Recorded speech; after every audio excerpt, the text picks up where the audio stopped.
sitting on 22. Paint job sliming around the city, leaving goo. I am what it do. I run my zoo while smoking like the Soul Train. Chew, puff, chew. I'm badder than a 2-year-old, a certified beast. Bigfoot in my city, footprints all over the streets. I hit the club with 2 unicorns, one on each arm.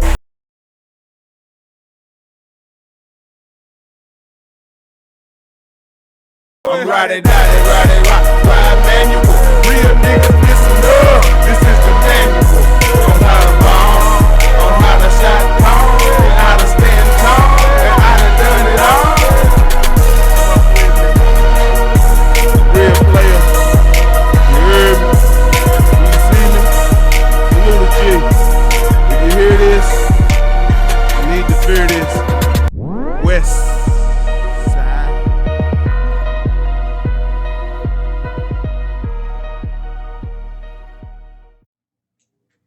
All right, good people, welcome to the RISMA. That's right, the RISMA P-Cast. It's your boy Ride Manual, King Jaffa, Roddy Rock. You know, all the monikers. Yeah, but joining us today, we got my homie. We got a special person, man. This guy here is everywhere like Underarm her, you hear me? Hey.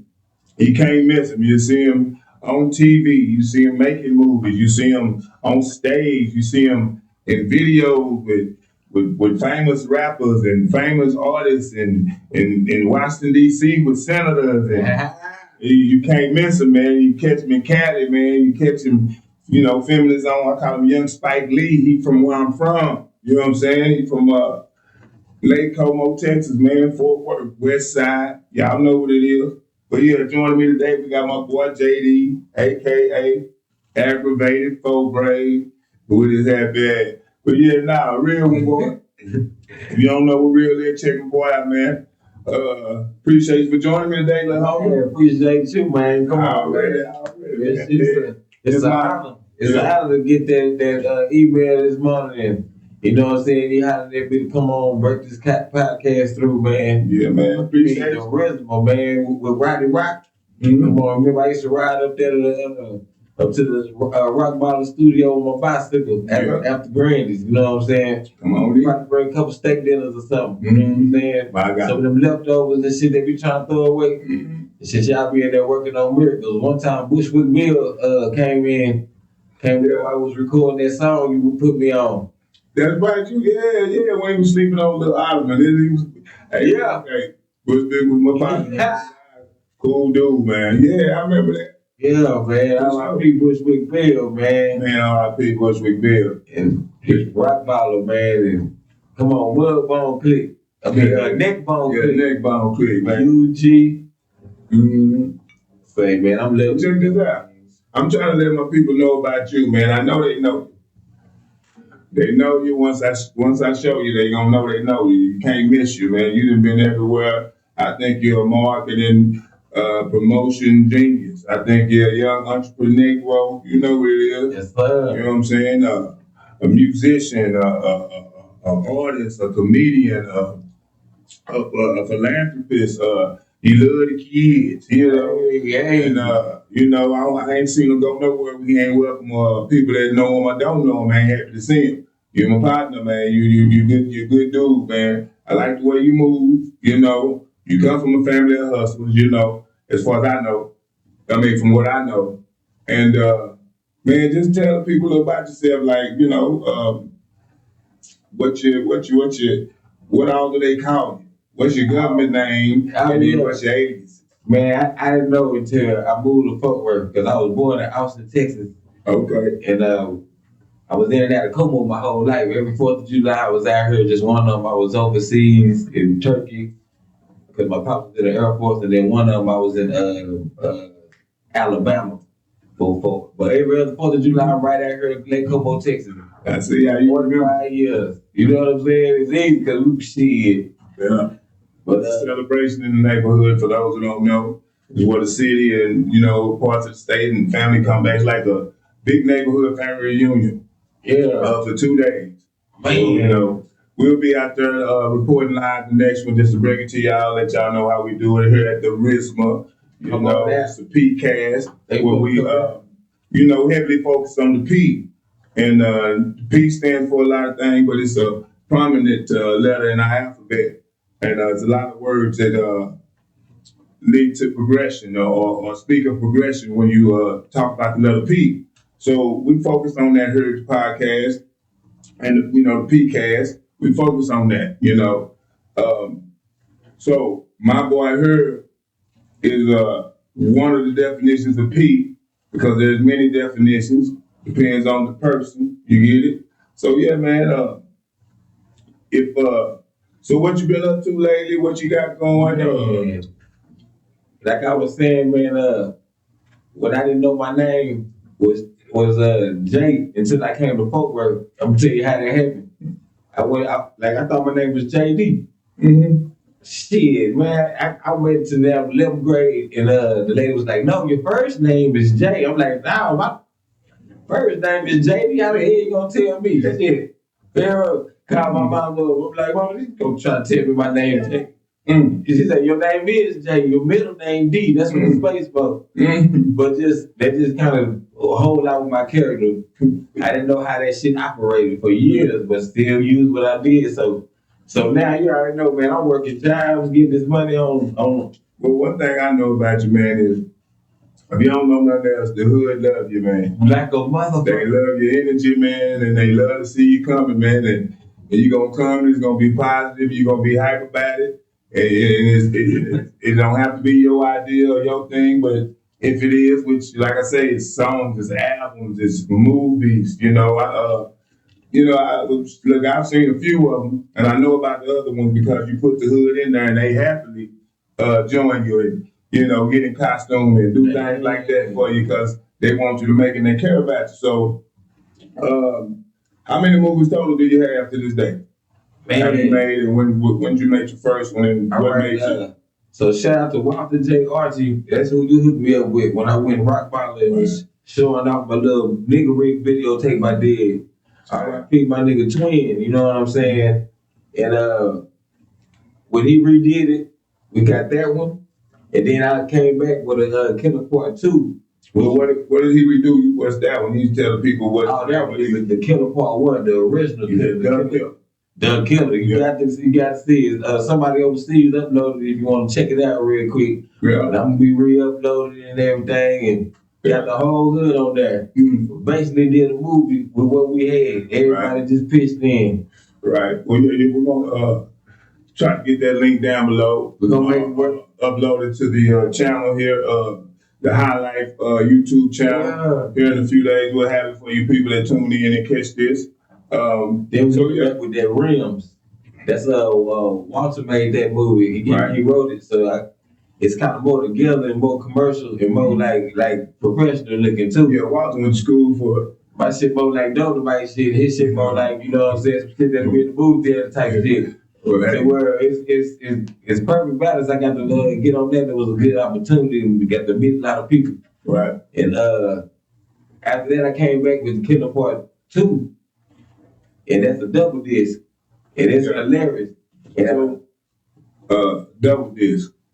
And so you selling these out the trunk basically, right? Yes, you know, on marketing and promotion. Yes, sir. You present your presentation is remarkable. It has no ethnicity or no race boundaries. It's like, hey, I see this person, I know this product is good. They'll see, what I'm doing and trying to do instead of the other things that, one would assume young black men from my neighborhood do. Man. Which, so they receptive to you. And then when you come up to them and it's not music, not saying it's wrong, but everybody else coming with music. Yeah. You coming with VHSs. Yeah, I remember that shit. You coming with, DVDs, right? And they like, what? You're like, yeah, you got your packaging, your everything with your title and your artwork together. Hey man, I'm telling you, that's a very young age. So what year was it when you made the Killer, and what inspired you to write it, and how did you put it together? You remember Dolomite had the Hamburger Pimp. Mm-hmm. Remember he used to be in Como? Yeah. On the line floor. Yeah, but he Leah Brad Jones, Fletcher, right? Yeah. Don't hump it. Live right there on Humber with the White House, right? On the side. The Creeper. I mean, he played Creeper. I never knew where he lived, but they pointed a long time ago. He used to always come up good with them. Okay, yeah. So, Mighty Measy told me that, you know that's the hamburger people. Shout out Mighty Measy. Shout out Measy. Measy, good damn. He's like, you know that's hamburger people. I'm like, bullshit. And I went up to him. I'm like, that's hamburger people. You can't, but you would laugh like motherfucker. So then I actually asked him because I was already recording with the camera, just nigga rigging little skits and stuff with Marquise and the family. You were doing DC Young Fly before the internet. Man. Or doing all the guys. Doing the Country Wayne's. Little skits and shit. So yeah, so you do time, man. So I asked the nigga, man, hey, would it be alright if you if I was made a movie, would you get on the type shit? And he was like, oh yeah, man, something. I'm like, damn. And not like couldn't have been no more than about a week or two later he passed away. Did it? Yeah. R.I.P. Burger Pen, Hamburger Pen. Come on. Another Lake Como legend. We have a community full of Fort Worth legend, Texas legends. Man, what in the hood? Yeah, man, the hood is like the Inkwells, a pot of gold. I have a story with that. I wrote a book, autobiography about it, when in depth about it. But yeah, Lake Como, Texas, you know, not Italy, you know what I'm saying? It's the boy we really live. Yeah, George Clooney lived in Lake Como. Yeah. Man. But that made me hurry up and record that movie because it's like, damn, just like he passed away, it's so many ways I can lose opportunities. Right. People can get locked up. There's some people that was, like, you know, funny on the movie, but ain't on the movie. Yeah. And that always puzzled me because it's like, damn, how did I not get her? But then I remember, that's kind of why I like the way I move now. When I got my own camera, it's like I could get to the people and make stuff, but when I'm going through somebody else, you got to wait. It's your time. It's a blessing to have somebody else, but at the same time, it's like you know, kind of limited on certain things. How you can move because you'll start thinking as two when you get it and y'all get the chemistry to go half a minute, but you know, as a camera crew, how to move, they know where exactly to go, but you know, you have to think for more than one person. Yeah. Right? And then you want to catch the energy. You want to catch the organicness of it. It's family, this and that. They know you're going to have the camera and they're not awkward for you putting it in their face like most people would be. So, yeah. You play a big part of my story, man, because I was recording that shit like I did as a child with the videotape and nigga rigging the sound in there by the time I took it to Rock Ball and y'all was looking at it. But then you was like, man, I need to let you know about my boy Walter. And it took Walter damn near like a year to get me to have him recorded because I was like, his quality was so damn good. Well, and I know shout out Walter, man. Shout out again, man. Feel better, man. That's my game because it's like I knew I couldn't afford him in my mind at the time and rent. But at the same time, shit, I'm glad that I'm glad you made that connection. Man, say, man, you know, I do what I can do. That's P, man. That's what we do. That's being player, man. It's like you know, it's really being organic and even kill, and you know, don't get too high on the highs or too low on the lows. You know, just keep it steady as you can. You know what I'm saying? Don't make no rational decisions where it's gonna end up affecting you know, causing a collision. For real, man. And that's what I preach, you know what I mean, here on the P cast. You know, just keep it P, man. Just, you know, keep it level head and, you know, think twice before you speak or react. You know? So with that said, man, you got a total of how many? Movies? Yeah. I say about 7. Okay, now see, in my opinion, I know that, and I see everybody else's, man, the camera finds you, right? Right. So I seen you pop up on basically one of the shows that's inspiration for me, even sitting down doing this 85 South show, right? Oh, yeah. I went to one of they, you know, when they first started doing the tour, I went to the first one. Yeah. They came to the city, right? Now I'm kind of on there. I was kind of up front. But when I saw you, and I saw, and then can you tell the people about that situation? Because let me tell you what I saw. I saw you in the venue, dressed like a janitor, with a broom sweeping while they were on stage. Now, that's what I saw. So can you explain to us and let us know? That was fucking hilarious. So how did you end up there, man? But I know how, but please tell us. Man, so I work at the Botanic Gardens in Fort Worth, Texas. Mm-hmm. And then that was just a part-time job. I needed full-time hours. Right. So I say, okay, fuck it, they work across the street too. So I work at Botanic Gardens and 5 minutes away from that clock, I clock in at Dickey's Arena. Mm-hmm. So when I worked at Dickey's Arena, it got to be into where that's like my other side-time job. So I got real good at cleaning up spills and shit, where I had to find my lane, you know what I'm saying? So shit, they be putting me on every damn show. I'm out there, I'm the damn near the professional spill thing up there, you know what I'm saying? Yeah. Like a basketball game when they go on the other side, I'm out there, boom. So then, I'm out there getting tips, all kind of shit, man. It was love. So you really go at work? I was really at work. So check it out, man. So and by the time 85 South came, that's like maybe the 5th or 6th show that I did. Mm-hmm. So we knew they were coming, maybe like 2 shows ahead. I'm thinking about, I'm trying to buy some tickets because I wasn't all the way plugged in the game like I am now. But first, I didn't know if I was going to be working the show or I was going to get my tickets, but I was going to definitely try to be there. You going to get in there. Nigga, that's my real. Hey, as soon as I found out I was on the schedule, my homeboy was like, oh, you know they're going to fire us up. And I'm like, you know what? I said, I'm glad you said that because I was thinking the same thing. If I'd have seen me down there, I'd have roasted my ass too. So, he spoke that shit right into this. As that shit came, that nigga, DCL Fly said, hey, I look up, you like, what the fuck you doing? Bro, I picked my cup up and I act like it was a spill type shit. I was like, kind of motioning because, you can't hit with the camera. Right. And that nigga ain't doing shit or something like that. And then that's when Chico Bean came over there and was singing he was singing that one song, man. We had a clip up for y'all. Yeah. Anyway, man, I didn't get that until I looked up the viral clip that he was singing that shit off of. This shit had me laughing like a motherfucker, but I need to watch it. I missed that show. They put me on the Jumbotron and all that shit. They roasted me and my boy Sergio. Mm-hmm.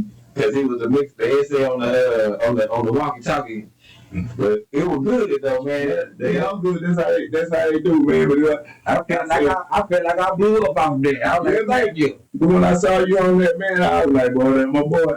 He gonna always show up where it's at. When you trying to find some big blood in the crowd, I damn the crowd. I'm like, oh damn, you at work. Yeah. Hey, that's that real shit, man. Well, look, what we gonna do is, I got a little old game called the P-Word Challenge, right? Yes, sir. And that's where I pretty much say the prefix of a word and I have you finish it. So I say, for instance, pre, and you would finish it by saying determine, right? Right? Okay, so now you got it, right? So pre first, determine what you got. So predetermined, right? I like that's where your mind at. Pro.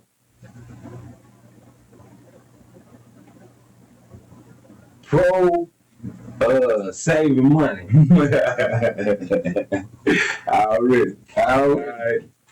So press. Press. Like press. Or it be pressure. Oh yeah. Press the issue. All right. Okay. My guy. All right. So we got a few more for you. So pass. Pass. Pass me with that bullshit. Kind of like this. All right, for sure. Okay, so piss. Piss over there. All right. Oh, wait. Piss got me money from cleaning up them toilets on both them blocks, nigga. I got Montgomery sold up, Dickens and Botanic. Yeah, that's my boy. Oh yeah, come piss. Keep my job. Probably low stuff, nigga. That's what I'm saying. Entrepreneur Negro, man. Hey, ain't nothing wrong with it, boy. Keep getting it till you can't. All right, so we got a couple more. So push. Push the truth. Already. See, I like the answers. Okay. Pros. Yeah, man, as the beginning of the word. Okay, let me see. Or how you been doing it. I didn't think of it that way, but that's Let me see. So like an example, I guess would be position of pro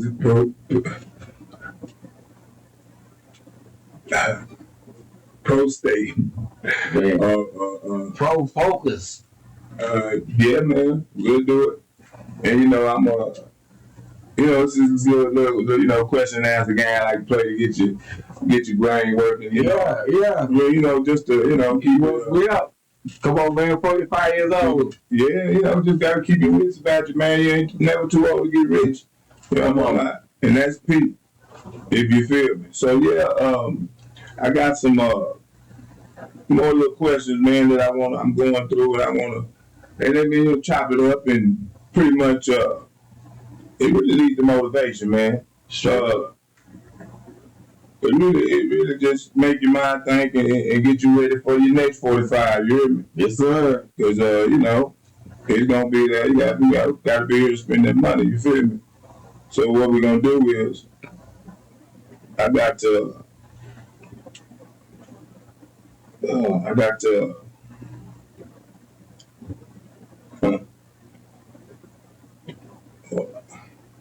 I didn't even get to it. Yeah, we back. But y'all don't know we left. Yeah. The power of editing. But yeah, it's your boy. Again, it's the RISMA podcast. You're here live on boy JD. Jimmerson the fourth. Come on. AKA Aggravated 4 Braids. Yes, sir. Shamona. The young late Como, Fort Worth, Texas, Michael Jackson. Come on. Come on, man. I got some work to do. But yeah, man, I saw on your timeline you made a trip to DC and you went down there and you learned something, but you also was yourself down there. So yeah. Getting your clown on and I took my special ed peoples with me. Mingling with the government, the branches of the government, and finding out you know who you know and didn't know who they were. But yeah, tell me a little bit about that, man. I saw that on your Facebook page, and it looked entertaining as always. So how'd that go? Man, that was hilarious. So I went to Charleston White's comedy show when it came to Arlington, and when I was standing in line, this dude named Edward D. Sargent came from Washington D.C. And he wanted to cut in line. So I let him cut. I like, man, I ain't tripping. Then when I got in there, he put me in VIP with him. Okay. So I showed people my ticket. They had me sit right next to Charles White, grandmama, and this the VIP section. Yeah, next to the family. Yeah, you was at the family. So after the show was over, we went to the strip club because he had a little Charles White had to get together at the strip club after that shit. And was the grandmama there? Oh, she didn't go to the strip club. No. Hey, I'm just asking, Hey, Granny's keeping it too. They got the RISMA too. Hey, what's up, Granny? Zay, man. Hey, Granny, what's up? Funny thing, when I went there, Charles White, he say, "Jay, you know who that is?" And I'm like, "What?" He say, "That's the one that wrote that helped Claude Anderson write them books." Who? Claude Anderson. Okay. Yeah, Powernomics. Right. White Label, Black Wealth. So who was that? Black Label, White Wealth. That's Claude Anderson. I'm saying the guy, Edward D. Sargent. Okay, his name's in the club. He a journalist, doing research, journalistic research. Yeah, he was allegedly in the club. He was writing up on Charleston White for a while, so you know what I'm saying. He had like I can tell when we got to the door, you come this way. They like, yeah, let him come with me. Okay. So anyway, long story short, before he left going back to Washington D.C., I did an interview with him, and I came and set my camera up kind of like we doing, and did like an interview and chopped up some stuff. Right. And then he gave me a plane ticket to go to DC. To DC. Okay. And I was out there for maybe like 2.5 days. How did that come about? You going to DC? When he seen how I did that interview, he wanted me to go to go out there and record some DC. So you go to just DC or the Capitol or went to the Monument. It was Capitol Hill. Capitol Hill. Yeah, so that's what I still there. Yeah, that's G. That's G, man. You was a bill. I'm up there looking. Shit, I'm in that motherfucker like, man.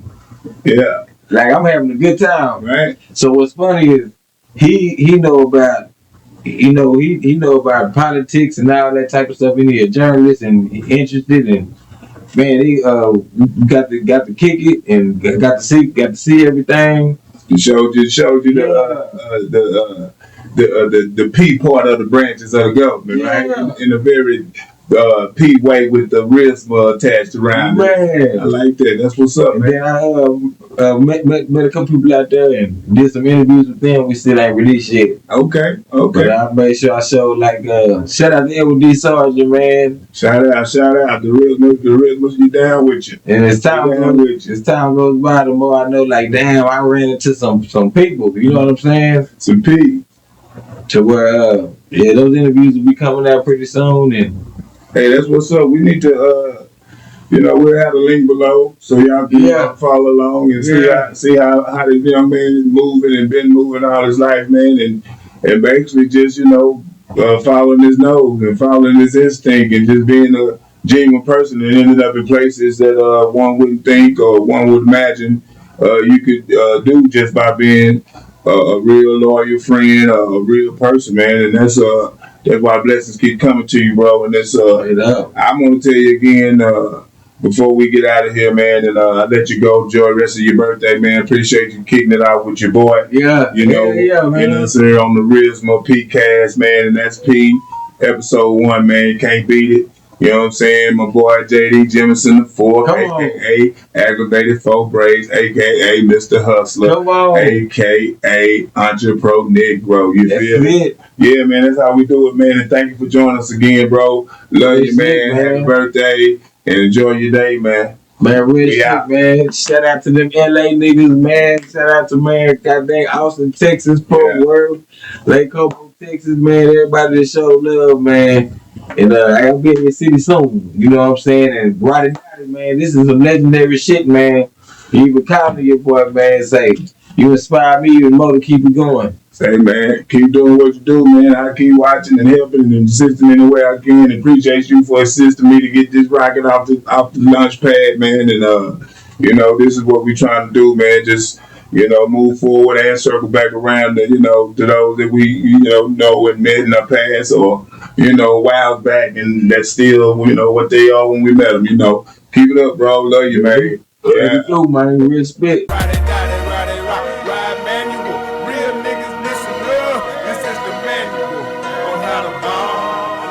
Shot call, and how to stand tall, and I done it all. I'm riding down.